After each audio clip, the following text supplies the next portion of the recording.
amigos, ¿qué tal? Bienvenidos una vez más a nuestro canal Adrenergia Médica. Mi nombre es Dorelis Córdoba y en esta oportunidad les voy a hablar sobre cuerpo extraño respiratorio. Para comenzar, les haré un breve repaso sobre lo que es la anatomía funcional del sistema respiratorio. Tenemos que este está conformado por las vías respiratorias y los pulmones. Consta también de las estructuras que le proporcionan un mecanismo ventilador, es decir, la caja torácica y los músculos respiratorios, que incluyen el diafragma, los intercostales, los abdominales y los accesorios. Los pulmones son órganos blandos, esponjosos, con forma de cono, localizados lado a lado en la cavidad torácica.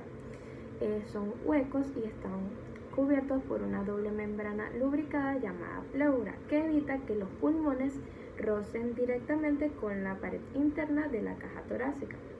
Están separados entre sí por el mediastino, es decir, el espacio entre los pulmones. La parte superior del pulmón, que descansa sobre la parte superior de la cavidad torácica, se llama ápice, y la parte inferior, que se apoya en el diafragma, se conoce como la base. Los pulmones se dividen en lóbulos, 3 en el pulmón derecho, superior, medio e inferior, y 2 en el izquierdo, superior e inferior. Funcionalmente, el sistema respiratorio puede dividirse en dos partes: las vías respiratorias conductoras, por las que se mueve el aire a medida que pasa entre la atmósfera y los pulmones, y los tejidos respiratorios de los pulmones, en donde tiene lugar el intercambio de gases. La porción conductora está constituida por las fosas nasales, senos paranasales, faringe, laringe, tráquea y bronquios. Además de funcionar como un conducto para el flujo de aire, las vías respiratorias de conducción sirven para acondicionar el aire inspirado. El aire que respiramos se calienta, filtra y humedece a medida que se mueve por estas estructuras. Por otra parte, el intercambio de gases tiene lugar en la porción respiratoria, comprendida por los bronquiolos respiratorios, alvéolos y conductos y sacos alveolares, donde los gases se difunden por la membrana alveolar capilar cuando se intercambia el aire en los pulmones y la sangre que fluye por los capilares pulmonares. La función principal del sistema respiratorio, como ya lo hemos dicho, es el intercambio de gases entre la atmósfera y la sangre. Este consiste en que el oxígeno es introducido dentro del cuerpo para su posterior distribución a los tejidos, y el dióxido de carbono, producido por el metabolismo celular, es eliminado al exterior. Ya conociendo un poco lo que es el sistema respiratorio, donde ocurre este evento o patología, vamos a desarrollar lo que es un cuerpo extraño respiratorio.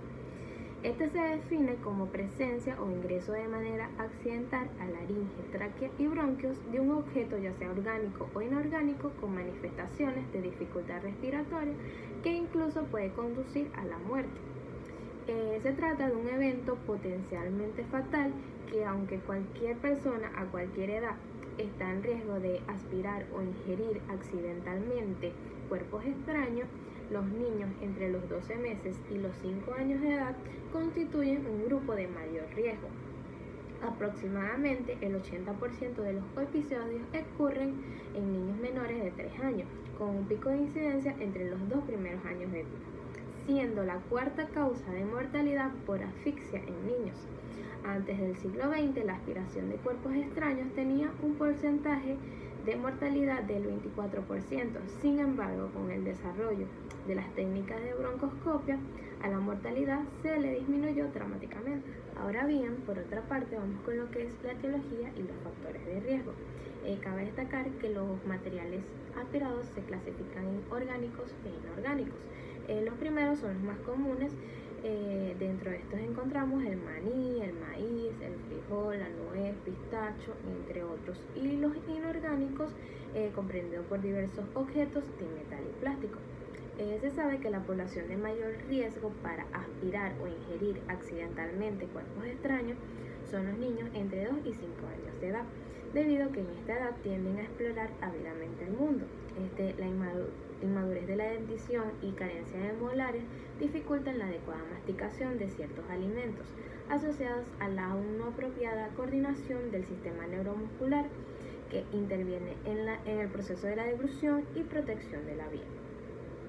La aspiración o ingesta de cuerpos extraños dependen de los hábitos alimenticios que varían ampliamente entre culturas, ciudades o países, estratos socioeconómicos, la exposición cotidiana a objetos potencialmente aspirables o ingeribles, el grado de supervisión de padres o cuidadores, entre otros.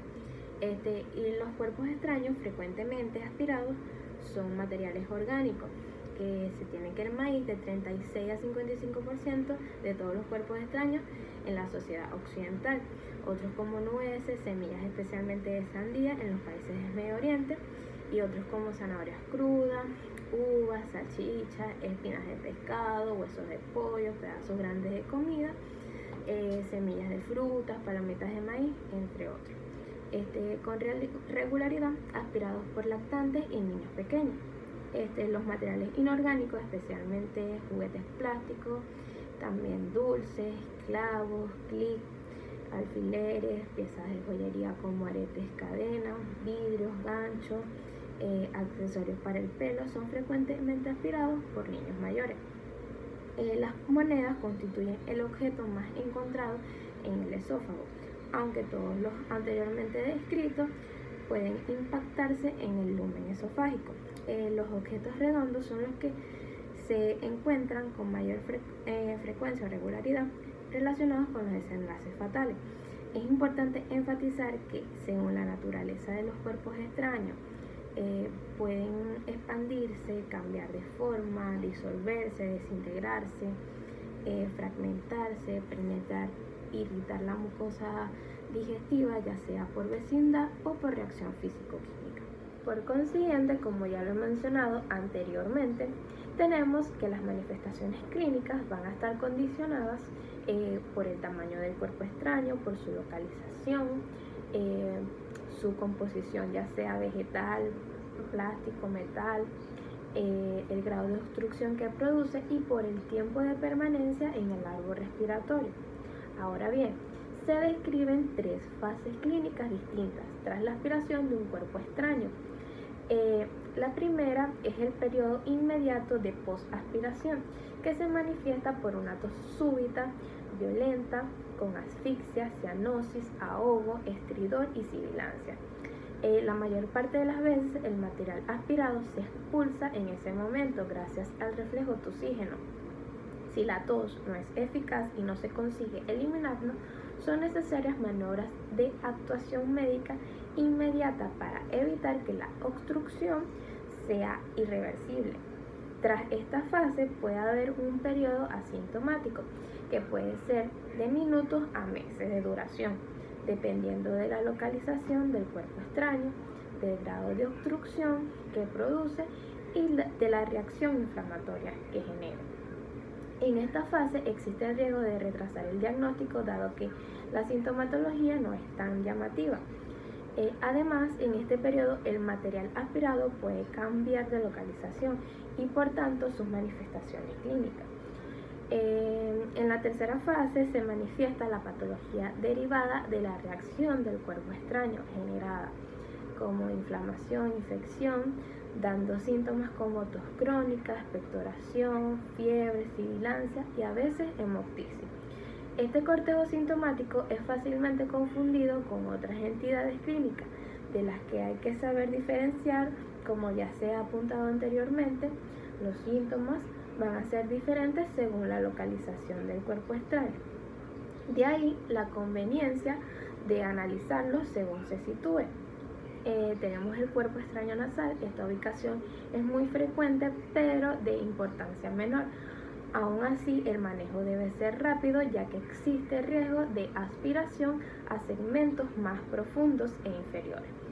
Dentro de los síntomas podemos encontrar obstrucción nasal, estornudos, rinorrea mucosa y o mucopurulenta. Rara vez encontramos dolor y se recomienda especial atención que requiere en las pilas, cuya frecuencia ha aumentado los últimos años y pueden provocar quemaduras importantes. Por otra parte, tenemos el cuerpo extraño laringio. Es una localización de menos frecuente, de 2 a 12%, salvo en menores de 1 año. Si el tamaño del material es lo suficientemente grande como para originar una obstrucción completa provocará dificultad respiratoria, cianosis e incluso la muerte, tratándose pues de una urgencia vital. Si la obstrucción es parcial, producirá estridor, afonía, tos grupal, odinofagia y disnea. Los síntomas pueden ser debidos al cuerpo extraño por sí mismo o bien a la reacción inflamatoria que ha podido generar, aunque esté ubicado en otro lugar. El cuerpo extraño traqueal, alrededor de 100%, se localiza en este lugar. En esta ubicación, el cuerpo extraño puede estar fijo o móvil. En la primera opción, la tos es síntoma característico, o en la segunda podemos encontrar tos persistente, estridor, dificultad respiratoria, el signo de papirotazo, que está clásicamente descrito, en donde el choque del cuerpo extraño en la tráquea mientras el paciente ventila provoca un ruido audible y palpable característico producido por la detención momentánea de la aspiración a nivel subglótico. Y por último tenemos el cuerpo extraño bronquial, que es la localización más frecuente con un 80% con predominio en el bronquio principal derecho. La tos y la sibilancia son los síntomas más frecuentes, aunque dependiendo de la fase en que se estudie el paciente pueden ser más variables. También serán distintos en función del grado de obstrucción. Si es leve y el aire pasa en ambas direcciones, apenas se oirá alguna sibilancia. Por el contrario, si la obstrucción es mayor, permitiendo la entrada pero no la salida de aire, producirá enfisema, y si es completa, impidiendo la entrada y la salida de aire, producirá una atelectasia. Posteriormente, sobre todo si el material aspirado es orgánico, se producirá una gran reacción inflamatoria, probablemente neumonía y más tarde empiema. El diagnóstico se basa en la alta sospecha clínica y los procedimientos que se lleven a cabo. La anamnesis representa nuestro primer acercamiento en el caso de pacientes que lleguen estables, y en la mayoría de los casos nos lleva al diagnóstico. La presencia de terceros en el momento de la aspiración es lo más orientador, pero ante la ausencia de testigos, la aparición de disnea súbita o tos paroxística son altamente indicativas, sobre todo si ocurre en niños entre 1 a 3 años. En el caso de historia de larga data, de neumonías a repetición, atelectasias persistentes, tos de difícil manejo en niños, siempre se debe plantear como diagnóstico diferencial la presencia de algún cuerpo extraño en la vía aérea baja. Según la literatura internacional, la anamnesis es la herramienta más útil, sensible y específica para el diagnóstico del cuerpo extraño en vía aérea. El examen físico está normal en un rango no despreciable. De hecho, se ha visto que entre un 15 a 45% de los pacientes con broncoscopias positivas para cuerpos extraños tenían un examen físico normal en el preoperatorio. Muy pocas veces nos encontraremos con un niño con claros signos de insuficiencia respiratoria aguda. En el examen pulmonar es el punto crítico en el examen físico, siendo de alta sensibilidad pero de baja especificidad. En él podemos encontrar signos de obstrucción como disminuyo del murmullo pulmonar en un segmento específico o campo pulmonar. También taquipnea o sibilancias. Así, el examen físico se transforma en un importante orientador de la gravedad del cuadro, más que un elemento diagnóstico por sí solo.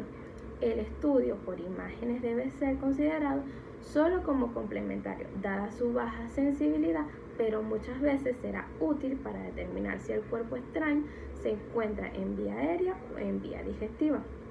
Se recomienda la solicitud de radiografías de cuello y tórax con proyecciones anteroposteriores y laterales.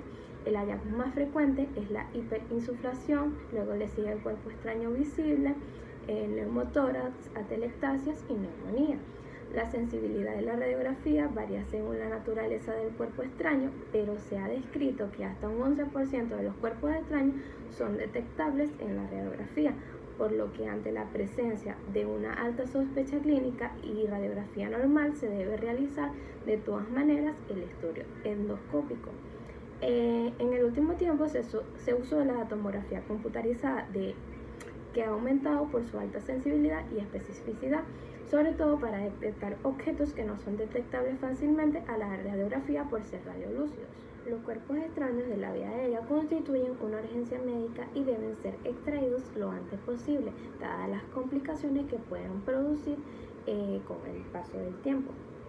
El médico general debe sospecharlo, estabilizar el paciente si es sintomático y establecer criterios de derivación hacia un centro donde pueda ser extraído. El método de extracción es la broncoscopia, procedimiento que es la única manera de hacerlo y no presenta contraindicaciones. Este se hace bajo anestesia general y es a través de un broncoscopio rígido con una buena iluminación que permita su detección en forma fácil. Es bien tolerado aún en personas que presentan problemas pulmonares previos, dado que los broncoscopios cuentan con canales de trabajo y también vías independientes a través de las cuales se puede mantener una anestesia general. Hoy en día se cuentan con pinzas en las cuales se pueden introducir una fibra óptica, la cual da una imagen excelente, lo que reduce el tiempo del procedimiento y sobre todo el riesgo, dado que en general debe realizarse en forma rápida y segura. Una vez extraído, es importante realizar un buen lavado bronquial y una hiperinsuflación del pulmón si este está atelectásico. Muy importante es contar con un anestesiólogo que permita trabajar en equipo y que tenga experiencia en manejo de patología de vía aérea.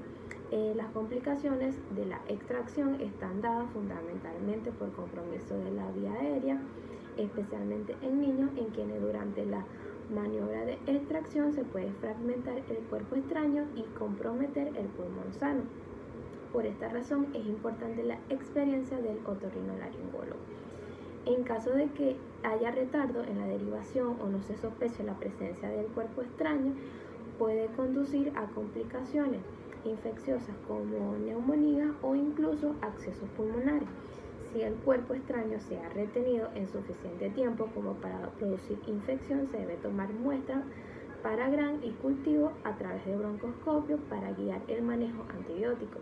Si persisten síntomas clínicos y radiográficos después de la extracción del cuerpo extraño y del manejo de la infección, se deben repetir las broncoscopias en busca de fragmentos residuales o de otros cuerpos extraños no identificados inicialmente.